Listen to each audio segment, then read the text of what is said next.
Former Mossad chief of Israel says we are at the most critical moment of humanity. In 12 days, Iran will have the first advanced nuclear bomb.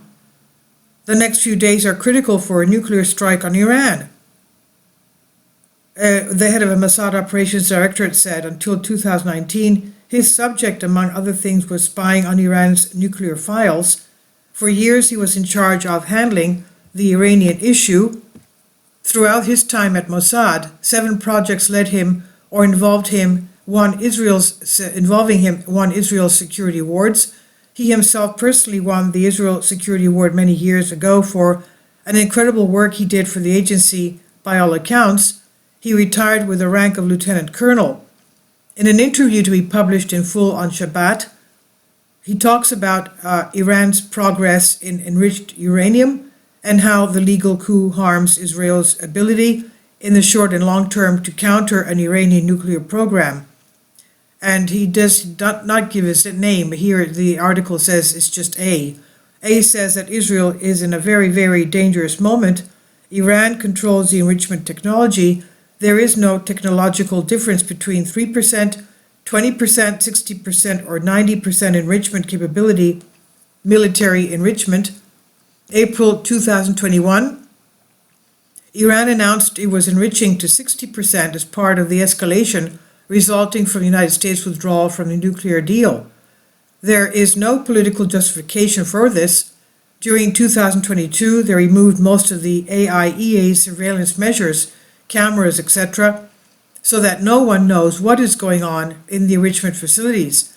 The U.S. Undersecretary of Defense says this week that Iran can produce material for a first bomb within 12 days. That's according to U.S. Undersecretary of Defense. Give it a second and Iran will sink. Iran is one decision and 12 days away from obtaining enough material for its first bomb. He says that in the context of security, the fundamental problem with the legitimate coup is the way it divides Israeli society at a critical time. According to A, it damages the credibility of the Israeli military threat. If we do not strike Tehran, we'll judge that Jerusalem is incapable under the current conditions of Israeli society to launch an attack that could degenerate into an all-out war. A praises Netanyahu for his performance on the Iran issue, supports his decision to publish the theft of Iran's nuclear files. Addressing the Iranian nuclear issue requires the combined work of operational, diplomatic, explanatory, and political skills. The fight is not lost, but it is at a critical point. He says we know what national attention looks like at critical points. If Netanyahu really believes that a nuclear Iran is the most significant security threat and risk to Israel, how does he let his life struggle fall apart without completely plunging into an all-out war on it?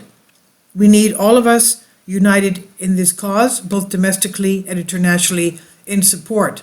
This is from Crime Study. I've translated this for you from a Greek article. Please leave your comments. Thank you for your support. Kindly support my Patreon account. The daily posts are 5 videos daily, and they are totally different from what I have on my YouTube channel. Thank you so much for your support and that you find all my content so interesting. You'll find the Patreon account details in the description box.